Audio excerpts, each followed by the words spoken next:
The topic for my research is Equipore's project managers adaptability challenges in Africa.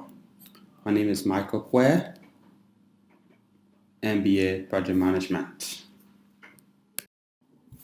In every organization, good leadership is the key for organization to achieve its aims and objectives.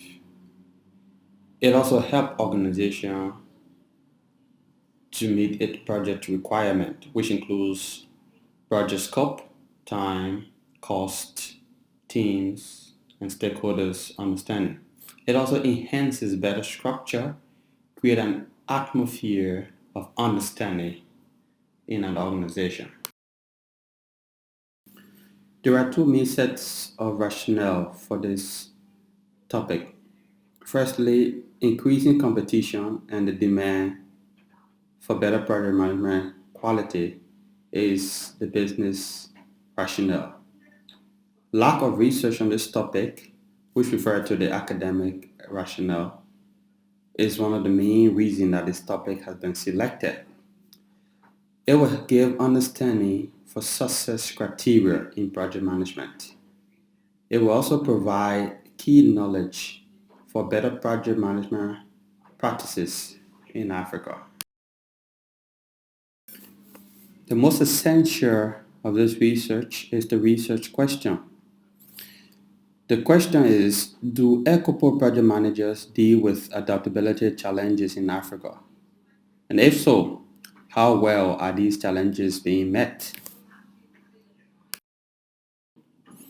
For a Norwegian company like Ecopro, dealing with project management in various African countries, it is important to understand the adaptability challenges it faces in its project management activities on the continent.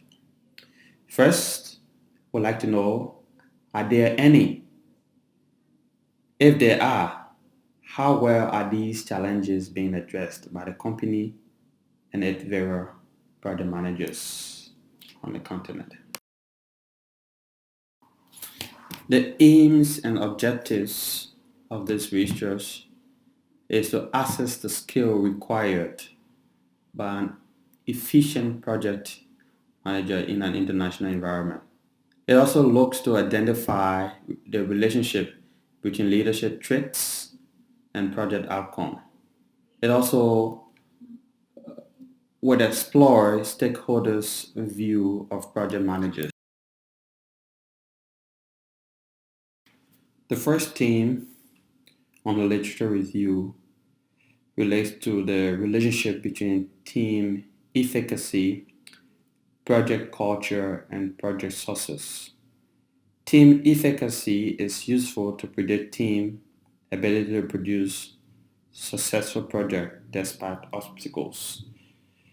Research has also shown that the relationship between team efficacy and project culture and project success gave understanding for factors that create motivation among project teams and increase project success rate. It also uncovered the national culture and how much it affects behavior patterns in team responsiveness to change. It also gave understanding towards attitude among individual team members and the role of male and female in individual countries.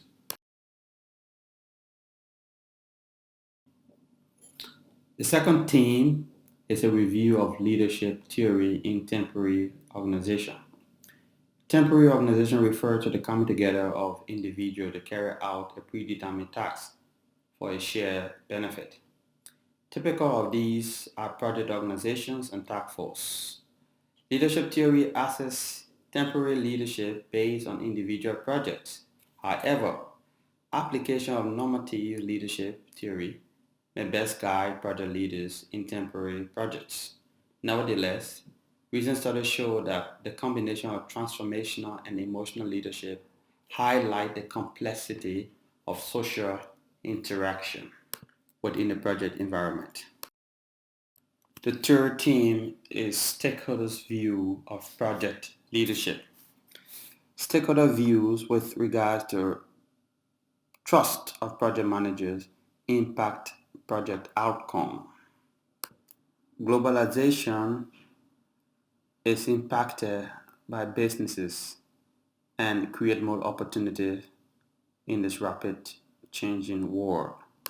And businesses are increasingly relying on project management practices to solve business problems across the world. Sometimes, most project managers are inadequately equipped to meet environmental challenge and stakeholders' expectation. There are many research that have been carried out by Norwegian Research Council about the benefit of Norwegian companies doing business in Africa.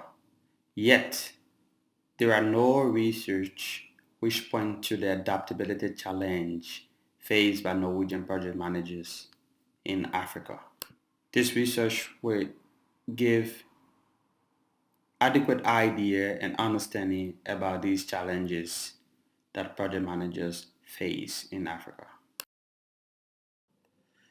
The research methodology in this case seeks to convey how this research will be carried out.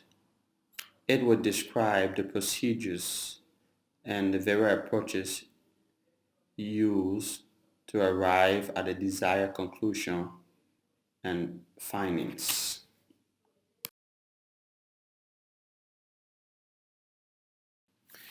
A research philosophy is a total sum of assumptions used to enhance knowledge about a particular subject matter. These assumptions are useful to build methodological choice, research strategy, data collection techniques, data analysis methods. A research philosophy is conveyed through a selected research strategy. It influences how a research is done. A research is characterized according to the strategy that it uses. It is predominantly observed that case studies, field experiments, and survey are some of the common use strategies in student research papers. A case study strategy is the most appropriate for this research as it focuses on a specific firm, Ecopol. This research is approached through the inductive method. An inductive method approach involves the development of theory as a result of analyzing data already collected. Researchers that choose a qualitative research approach habitually use the inductive method. This research seeks to adopt a mono method as it is the most realistic to use in the case when the researcher uses a single qualitative technique, in other words, interviews to collect data. Interview questions will be prepared and structured in accordance to the subject matter to be able to collect the rightful data and get the rightful answers from the interviewees. Generally, there are two major types of sampling methods, the probability and non-probability. In this research, the non-probability method will be used.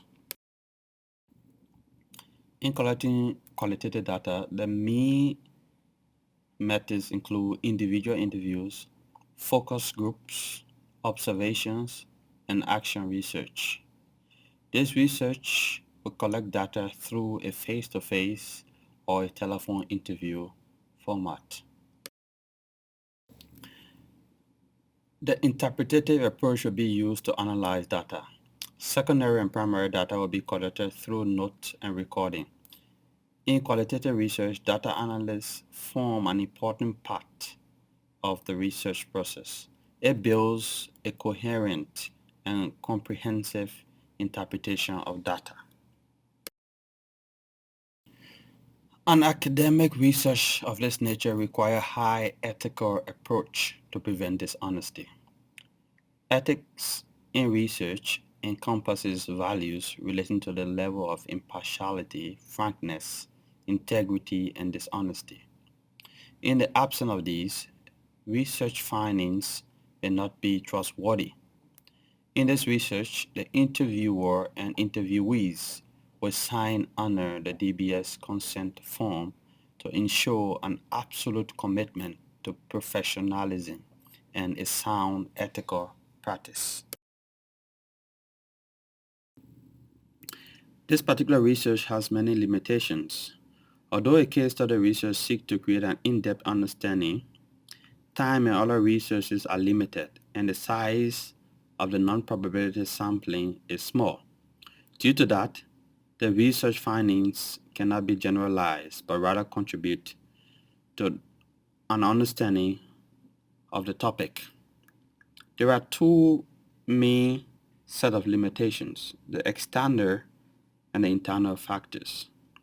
The external factors points to the ability to gain access to participant knowledge and experience in an impartial manner. The internal factors contribute to cost to travel to Norway for a face-to-face interview or other unforeseen circumstances that could arise during the interview time. The following are the references used to build the assumptions used in this research. Thank you for listening, and God bless you.